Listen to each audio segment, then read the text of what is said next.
The season has been a series of disappointments for the Minnesota Fighting Vikings, but even though Week 18 against the stupid crooked Chicago Bears at home US Bank Stadium, it doesn't really mean anything since the Vikings have been eliminated from playoff contention.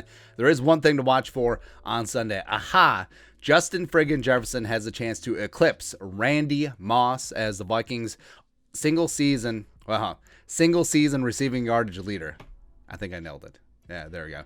Jefferson comes into the game with 1,509 yards receiving. Randy Moss back in 2003 put up 1,632 yards receiving, getting your roll on with Dante, baby. I love it. But yes, Justin Jefferson, 17-game season. I get that. But also, Randy Moss had a 16-game season and broke records of 14-game season guys. So it's whatever. And eventually, 18-game season guys will break Jefferson's 17-game season record. So it's circle of life. Now, what's amazing here is that Randy Moss and Justin Jefferson on the Vikings single-season receiving leaders list, they are the top five. So Moss, Jefferson, Moss, Jefferson. It's just crazy, man.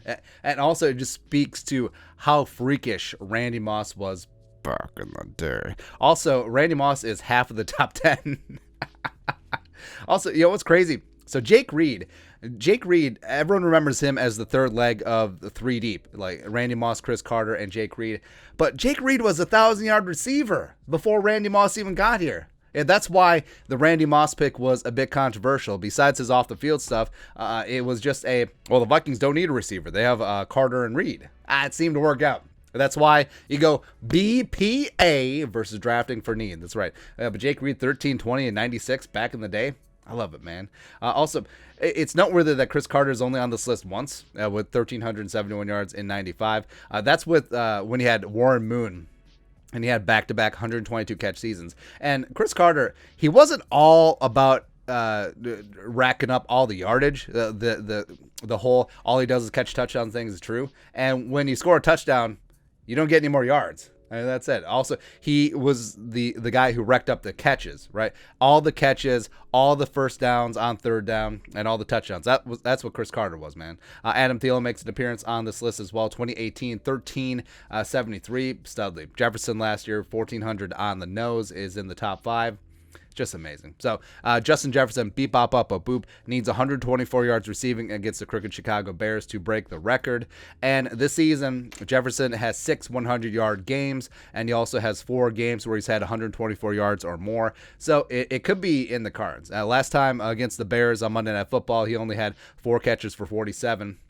And a touchdown with 10 targets, but a lot of that was more weather-related, so that's whatever there.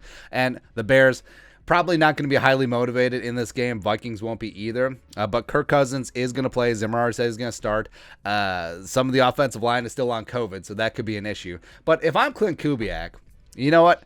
I'm going to be fired anyway because Zimmer's going to be fired, and the new head coach is probably going to wash me out too. So I'm just going to go completely effing low.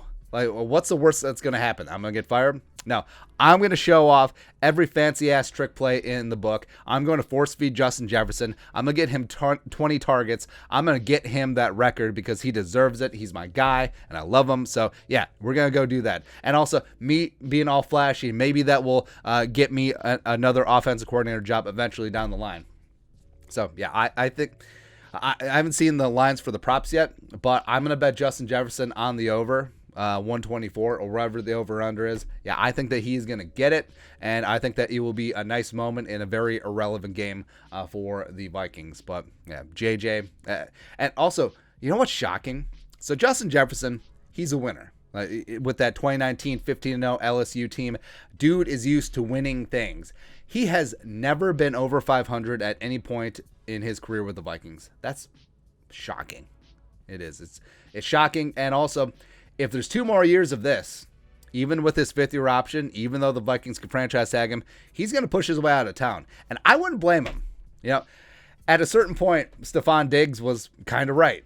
And because if the Vikings keep losing, and that's what's most important for Jefferson, and he's not getting the ball, and the offense is not modernized, and yeah, that's why the Wilfs, even though there are several very good defensive-minded head coaches coming in, they got to go offense.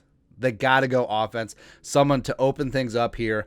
They got all these great pieces. They got to build the offense through Justin Jefferson and go from there. But that's it.